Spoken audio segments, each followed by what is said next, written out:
Good morning. It is a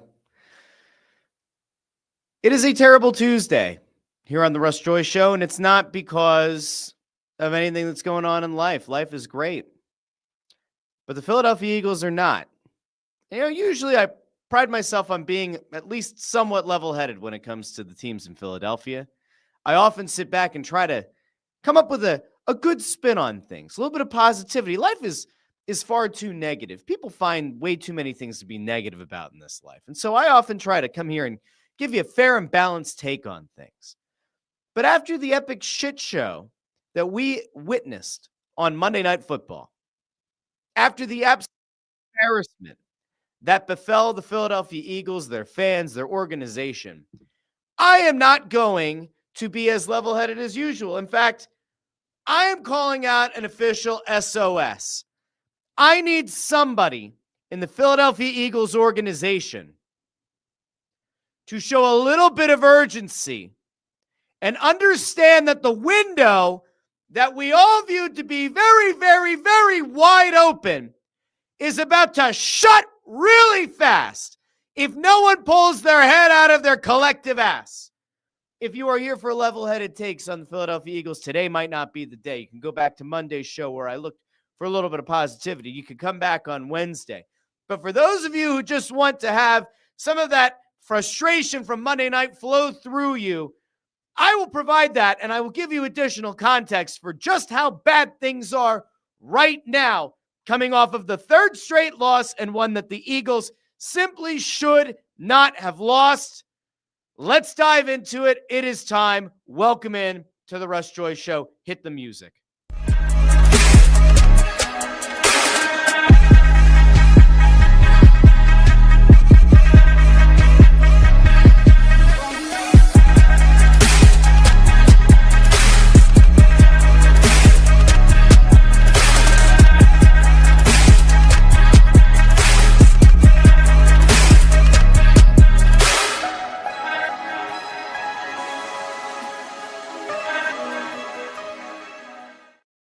Welcome into the Russ Joy Show. I'm Russ Joy. You figure that out because you're smart. It's also the name of the show.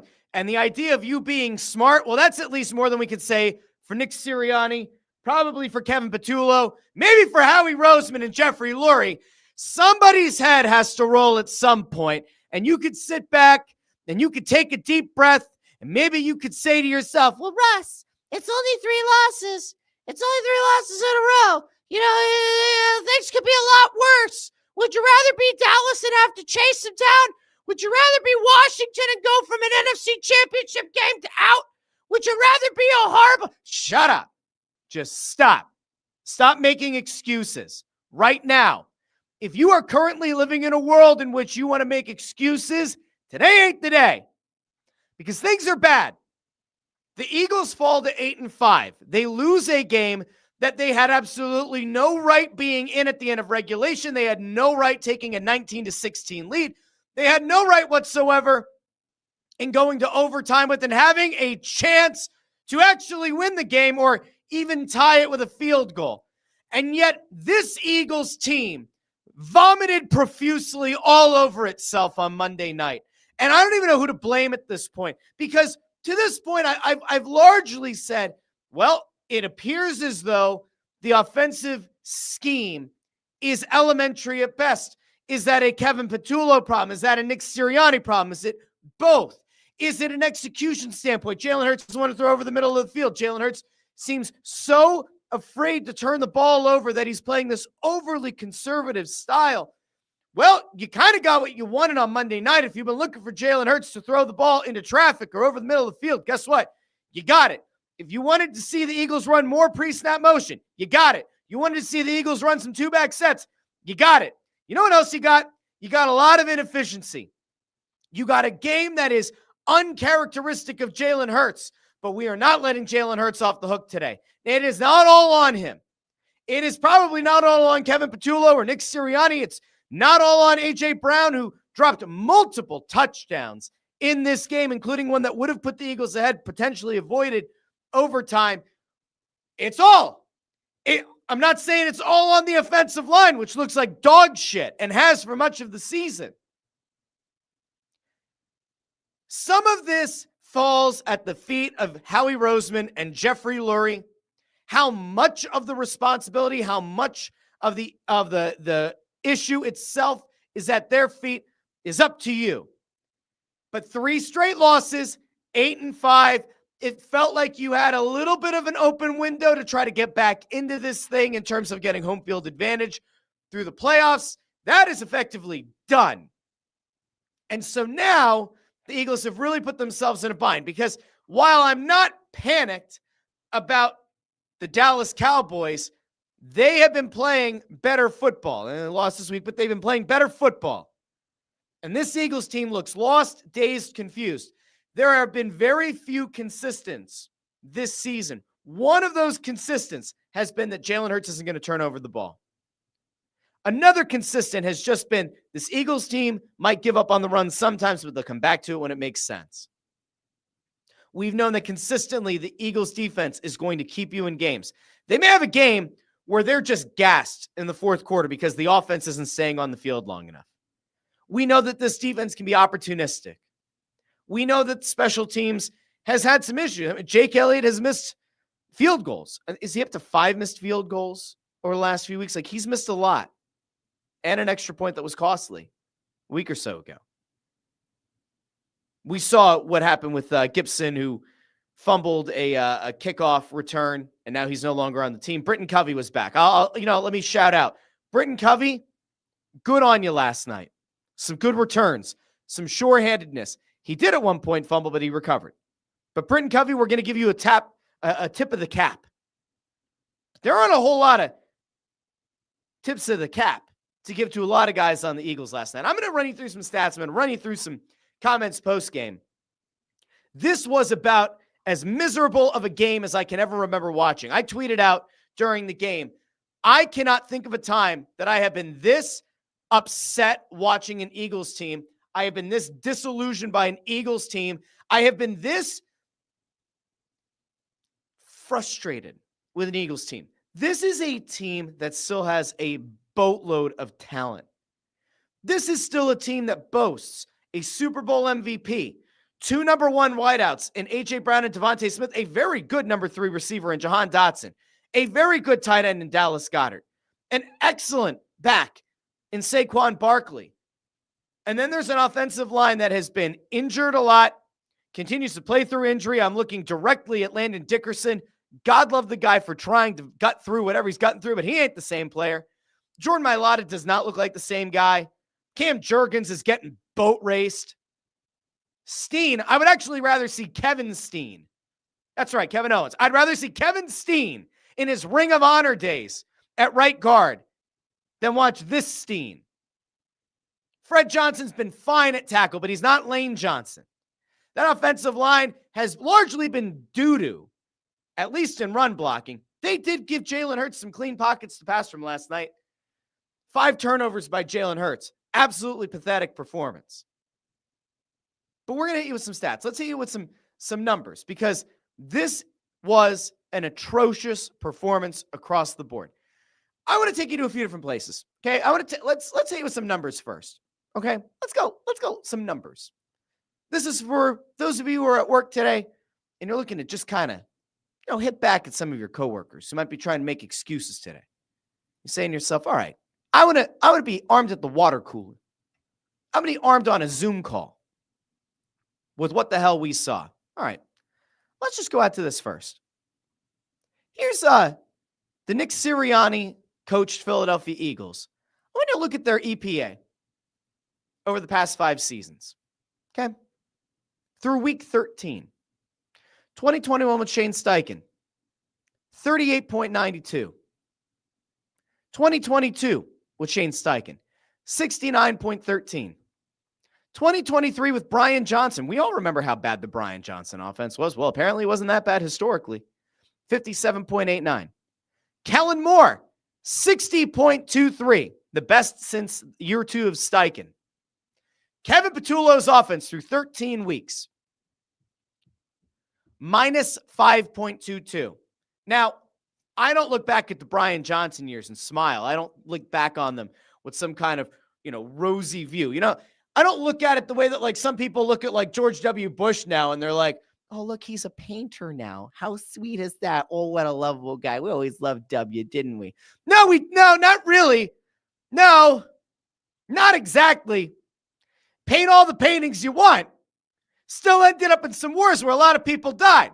Kevin Patullo, thankfully, is not in charge of people living and dying, but your fandom might be living and dying right now. This is horrific offense being put together. And I refuse to accept under any circumstances this notion that Kevin Patullo deserves some grace. No, the grace was given for the first 5 or 6 weeks of the season. You are trying to load up for what is hopefully going to be a deep playoff run. You are in the midst of what is supposed to be a wide open, what did I say in the intro? A wide open win. 2 Super Bowl appearances in 3 years, coming off of a Super Bowl that you just won, where you were arguably the most loaded team in the NFC, if not the entire National Football League. Wide open window. Where are you at now? You're probably somewhere around here. We went from an obtuse angle to a right angle to an acute angle. And this ain't very cute. This is kind of like when a baby comes out with a cone head and a lot of bruising on their forehead because, childbirth is actually, pretty damn traumatic. That's how cute. Not very cute. I've got bruising. You've got bruising. We've got bruising in our brains. You got bruising in our hearts. You got bruising in your fandom because Nick Sirianni and Kevin Patullo have largely the same group of offensive players year over year, and they can't figure a damn thing out. Oh, Russ, well, don't forget there are the injuries. You were just talking about the injuries on offensive line. 3 of your 5 starters are still there. Mailata, Dickerson, Jerkins. That's 3. 3 of them. They're still there. I see very few holes for Saquon Barkley to run through. In fact, the only time that Saquon really seemed to have any success was running to that left side off of a fake around the tush push where he busts a play open for 50-plus yards. That's it. This offensive line can't run block to save their lives. Cal Katera's in the game. He can't fucking block. You might have a better chance of me blocking. I mean, think about how poor that is. I'm a small human being. I'll at least try. Cal Katera has got a big body. Can't block to save his life. Okay. Great. Good call, Kevin Patullo. Good call. Good play design. Awesome. Love it. Okay. That's your first set of stats. Let's go to another set of stats. This is the one that's actually the most egregious. This is the thing that actually frustrates me because this is a thing that, even an idiot like me, somebody who's not going to sit down and watch the All-22, this is the kind of thing that, even I can see. Okay, let's go over here, shall we? Let's shall. Here are the stats from Monday night. Eagles in the shotgun versus under center. Shotgun, under center. Okay. Eagles in shotgun. They ran 51 plays. They averaged 4.2 yards per play, 2.2 yards per rush, 5.2 yards per pass, including 4 interceptions. Eagles under center, 15 plays, 10.2 yards per play, 8.8 yards per rush, 16 yards per pass. Now, I know you could sit back and say, well, Russ, I mean, if we're being fair about the rushing yards, remember there was the fake tush push. I got it. I understand. That's still more than double the yards per play. That is 4 times more yards per rush. And that is more than 3 times more yards per pass. Oh, well, Jalen Hurts doesn't like to run the offense from under center. Tough shit. Figure it out. I mean, let's play a game here for a second, all right? I want you to just, when I say the name Emmanuel Acho, what do you think of right away? You might think of some hot takes. You might think of Joy Taylor. I checked out something Emmanuel Acho did today. Now, we're not going to play it here on the show, but Emmanuel Acho did some film breakdown, specifically around the Hurts interceptions. But then he showed a couple of good plays and really good timing passes that Jalen Hurts made, one across the middle of the field and one down the sideline. They both came from Jalen Hurts being under center. They were both play action passes. And you know what's shocking? And by shocking, I mean not shocking at all. When the Eagles line up with Jalen Hurts under center and they run a play action pass, the linebackers tend to honor the fact that Saquon Barkley could bust a massive hole and pick up significant yardage. Those linebackers cheat in, which creates a gap between the linebackers and the secondary that your receivers can run in between. And then Jalen Hurts can actually make a timing throw. It happened multiple times on Monday night. And yet, 51 of your plays were out of shotgun. I'm going to make you even angrier in case you didn't notice, because it's pretty important.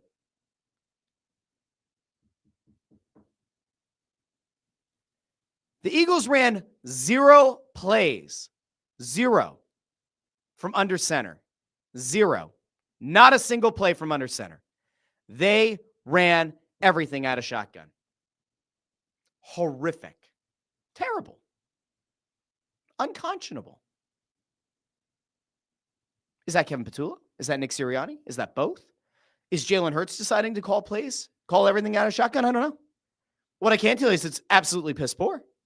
What I can tell you is that even an idiot like me can look at some numbers and say, yeah, you know what? You probably need to figure out a way to run more plays from under center. Put Jalen Hurts in a more advantageous position. Create some actual space for your receivers. There's also a play that got called out by Acho. I think it was it was a 5-receiver set. 4 of the receivers ran a hitch, and it looked like A.J. Brown might have gone rogue and not run a hitch. The offensive game planning here is horrific. Like, absolutely horrific. I'm actually going to go out to somebody who called this out specifically. Seth Joyner was on with the WIP morning show today. And I think he has one of the best analogies about what it has been like to watch this offense this season. And, you know, I've said before, Seth Joyner, oddly enough, has been a guy who's kind of been the voice of reason at times. Let's go out to Seth Joyner, because I think it's important that you kind of have an idea from somebody who's played this game, who's assessed this game, who's analyzed this game. Let's go out to Seth, because Seth doesn't have a lot of nice things to say about Kevin Petula. Let's go out to Seth Joyner right now. Seth, how you feeling? You tell me how many plays that we run and have success with do you see us flip the formation, run it on the other side? Right. How many times do you see it again? It's almost like, you know, he's got this grab bag of plays. And I'm just gonna pick. Let's run this one. Oh, let me throw that one away because we're not gonna run that one again. Here's my grab. Let's run another one. It just it doesn't make any sense, because the things that it's an amazing analogy. The thing. You know how there's like that thing that hurts you because you don't want to admit that it's right. And like sometimes you laugh through the pain because you know that it's true. That's what I feel like Seth Joyner's reaction here has been. Like this analogy of the grab bag of like, whoop, we use that one, throw it out. We use that one, throw it out. And not actually trying to tie anything together. There's like this whole correlation between this play worked. Here's why this play worked. Let's build off of it. No, Petula just goes, all right, let's just go pick another rando play. It's like he's randomizing on Madden. All right, back out to Seth. Things that they succeed with, they don't consistently come back with it. There you go. Yeah. And they don't have other plays that are built off of the things that they have successes with. Right. You know, they're almost like one-offs. And he's got his sheet in front of him, and he, you know, all right, let's run this. And they run it, and every other coordinator that you see in the National Football League, what do? They got a pen in their hand. Correct. Okay. And they're taking notes. That worked. That didn't. Yeah. Do you see our offensive coordinator doing that kind of thing where he knows that there are certain things previously in the game that you've had success with that we can come back to it and try it again? Or you got two. There's been no indication of Kevin Petula doing that. I'm not saying that I need to see him with an expo marker in his hand. I'm not saying that he needs to like walk around with the marker behind his ear and that every play he's taking his little notes. But there's nothing so far this season that makes you think he's adjusting the game plan based on what's worked. 3 things off of it, you know, that looks the same. No, plays that but start a small out the variation. Same, they start out looking the same. They end up different. We don't do that. We don't have the stuff that makes it easier for the offense. Like that's what's so crazy. Okay. So here's my issue, right? I'm going to go back to something that Nick Foles kind of proposed not long ago. Foles brought up the fact that Petula in his prior role was up in the press box and that Patullo could see and analyze the game from the press box. And that right now he's down on the sideline and you can't see things as well. You can see them after the fact on the tablets, right? You can have access to the game footage when the defense is out on the field, and you can assess and you can try to adapt. Kevin Patullo should go back up to the box.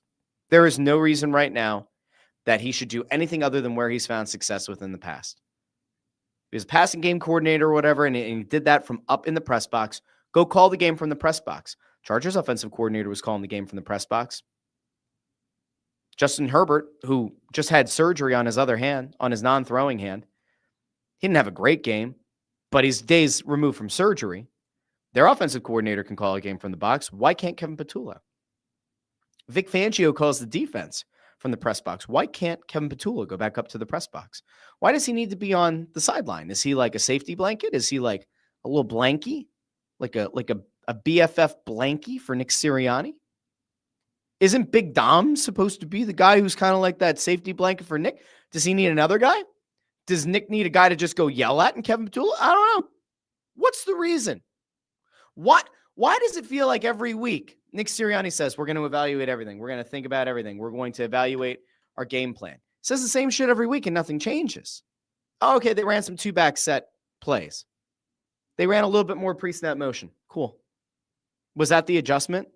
Is that all Nick Sirianni brought to the table? Because remember, going into this game, we heard Nick Sirianni's been more involved in the day-to-day game planning for this matchup against the Chargers. Is that all he...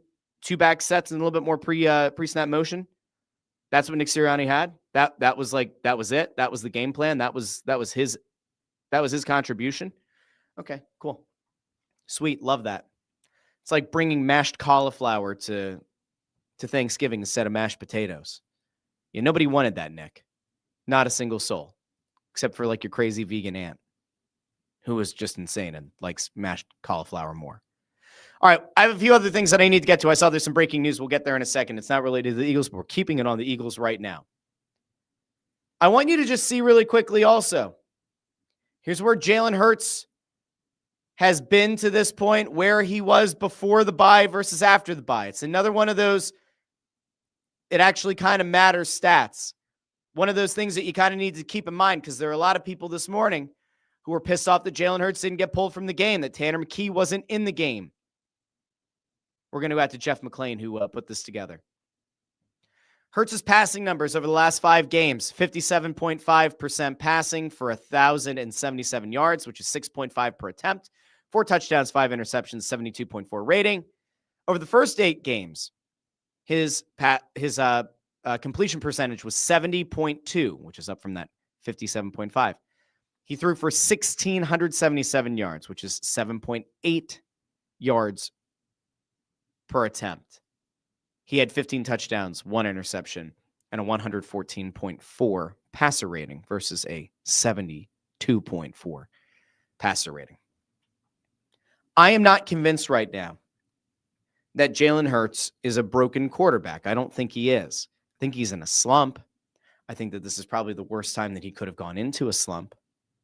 I will also note that there seems to be a direct correlation here, whether people want to admit it or not, that where this team was originally to where they are now, there was a whole lot of complaining.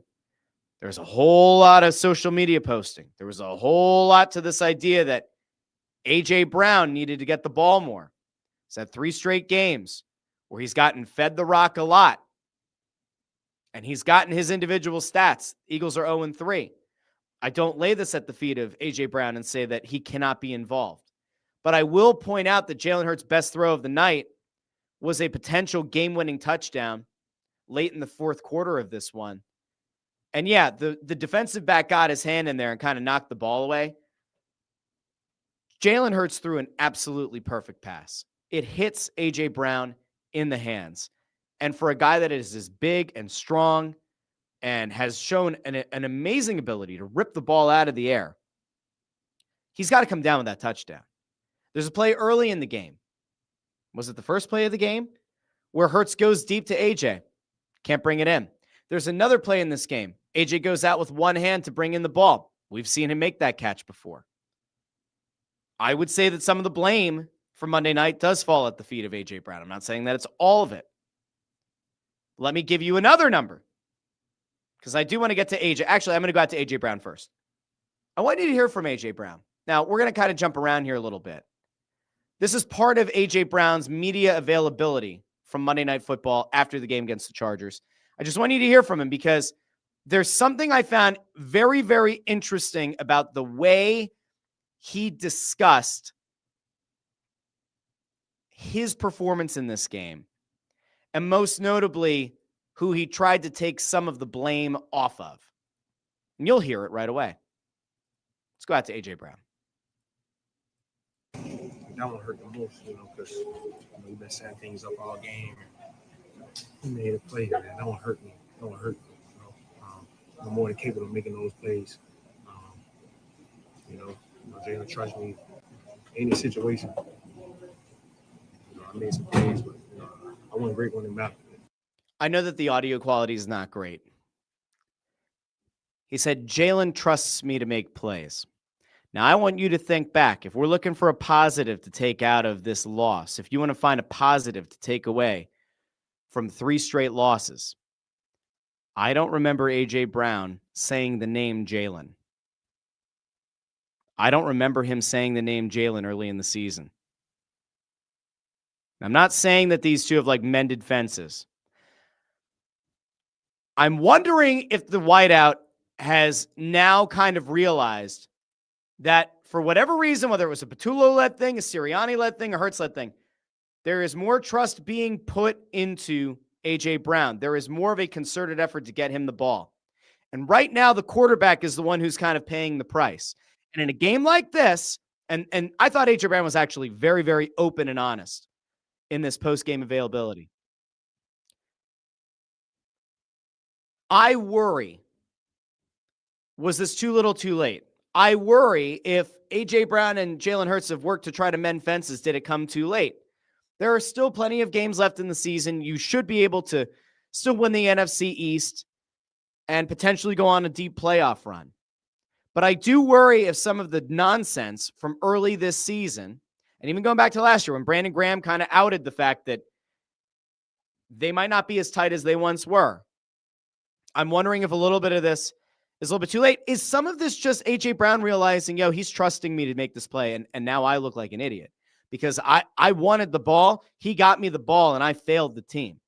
Is there just a little bit of introspection happening? Is that where we are at right now? I don't know. I don't know. I had some other stuff that I wanted to get to. I'll fly through some of this because I want to get to the good news here. I have 2 minutes before I have to jump to a meeting. Here's a little bit more of the bad news. Offensive ranks year over year, last season versus this season. Last year, the Eagles were second in rushing yards per game. This season, they're 22nd. Last year, they were fifth in yards per rush. This year, they're 24th. Last year, they were 7th in points per game. They are now 19th in points per game. Last year, they were 10th in third down conversion percentage. This year, they're 28th. I will also note that the Eagles have the only team who has scored fewer touchdowns than the Eagles over the last 5 weeks are the Raiders. The Raiders are a dog shit team. Okay. I had more. I might come back around to it another day. But there is one other thing I want to get to. We're gonna purge the negativity of the Eagles. We'll talk about them a little bit more on Wednesday. But we are going to end the show with a little bit of positivity. And I will admit that I'm surprised by what I'm about to tell you. And it's been in the comment section here for about 10, 15 minutes. But this is a little bit of very good news if you're a Phillies fan, because I don't know what they would have done otherwise. We got the news. Dave Dombrowski has done something, and it's now going to maybe deflect a little bit of the heat off of the Eagles. Howie Roseman and Jeffrey Lurie. Dave Dombrowski. The Phillies have re-signed Kyle Schwarber. 5-year deal. It sounds like, and again, I don't have this totally confirmed, it sounds like a 5-year, $150 million contract, which comes out to $30 million per year. Obviously, he was being courted by the likes of the Mets, his hometown Reds, apparently the Pittsburgh Pirates. It sounds as though a $30 million per year contract. Actually, Jeff Passan just put out Schwarber and Phillies finalizing a 5-year, $150 million contract. So there you go. $30 million per year. They have their DH back. That's a lot of money.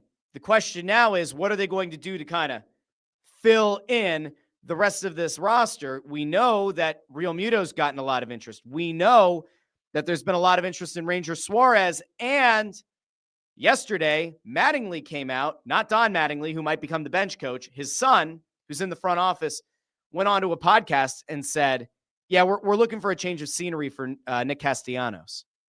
So it does feel like there might be some change a-coming, some change a-brewing for the Phillies. But we'll talk about that on Wednesday's show. I wanted to get the Eagles stuff out of the way today so that we can refocus and come into Wednesday's show with some positivity and some good energy. So, Phillies get a signing done here during the Russ Joy Show. Thank you to Dave Dombrowski for giving us something to smile about today. I'll be back on Wednesday. We'll talk Flyers, we'll talk Sixers, we'll talk Phillies. We'll catch up on anything else that happens with the Eagles. Do me a favor.